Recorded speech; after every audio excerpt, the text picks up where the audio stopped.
Ah yes, it's that time of year, the MLW Wiffle Ball season set to begin. The Southern Seahawks are no more. 3 new teams take the scene. The Wildcats beat the Mallards last season, but with 8 teams, things get even more difficult. Here are our power rankings. Number 8 comes the Great Lakes Gators, one of the new teams.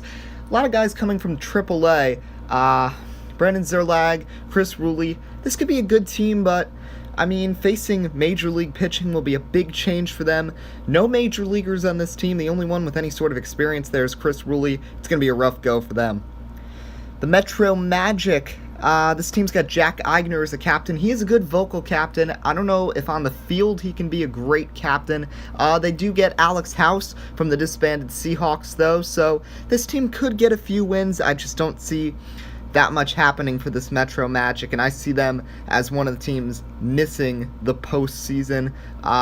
We're just going to have to see what happens with the Magic. I think Eigner's going to have a breakout season, and Alex House will have a good season, but just not enough.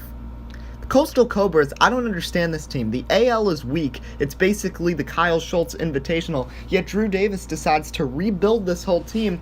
Marvin, Kraus, Hopman, all gone. They bring in Brendan Schultz. Andy Duran just able to walk over to the Eagles. I really don't understand this rebuilding move in a season where the AL is down compared to the National League.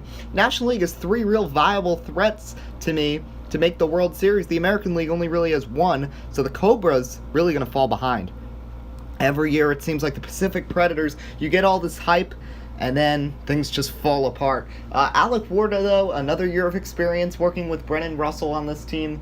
Who knows? Maybe they could have a nice run. You never know. They also got Ryan Cratch, so I think they could do well in the American League. Could be the second best team pretty easily in the American League. As you see in my power rankings, the NL claimed 3 of the top 4 spots, so we're just going to have to see with these Preds what they can do.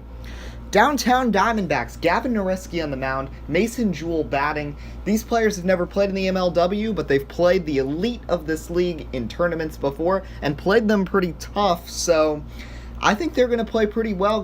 It's going to take some getting used to. They're getting thrown right into it, having to face Daniel Schultz next Saturday on opening day. So could be a little difficult at first, but I think they'll get things together as the season goes on and really could be a factor in this National League. The Midwest Mallards, 2 seasons making it to the World Series. They need this season, though, to get out strong. Early in the season last year, Tommy Coughlin really wasn't pitching too well. Noah Dabrico was in a slump, and then they started to turn things around. They also had the injury to McPeak. Austin Ford really has to step up as well on this roster. This is a good team, but to hang in this tough National League, they really need to play well all season. Of course, you can't count out your defending champion Western Wildcats. 6 titles. You've got Purock and Kelly complementing the star Kyle Schultz. Schultz will be a threat once again on the mound. Really not much of a challenge in the American League this season. A couple of teams in rebuilding mode, a new team. I think they're going to be in a good spot this season to once again cruise through the AL, and I think Kyle Schultz will just continue adding to that GOAT stat line this season. But they're not the best team. The Eastern Eagles getting Andy Duran, plus they've got Whalen on this team, Clayton Price, and of course Daniel Schultz, who would love to have a season where he outplays his brother.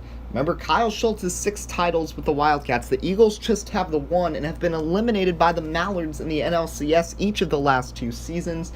I got a feeling that things can turn around here for the Eagles. I think they could have a really good season. I think they're going to be the best team in the regular season and will be a threat when it comes to the postseason, and Daniel Schultz will lead them there. So, missing the playoffs, I've got the Gators and the Magic. Not really much of a surprise there. When you go to the AL wildcard game, I've got the Preds and Warda knocking off the Cobras. In the NL wildcard, you've got the Mallards. I think they're going to knock off the Downtown D-backs.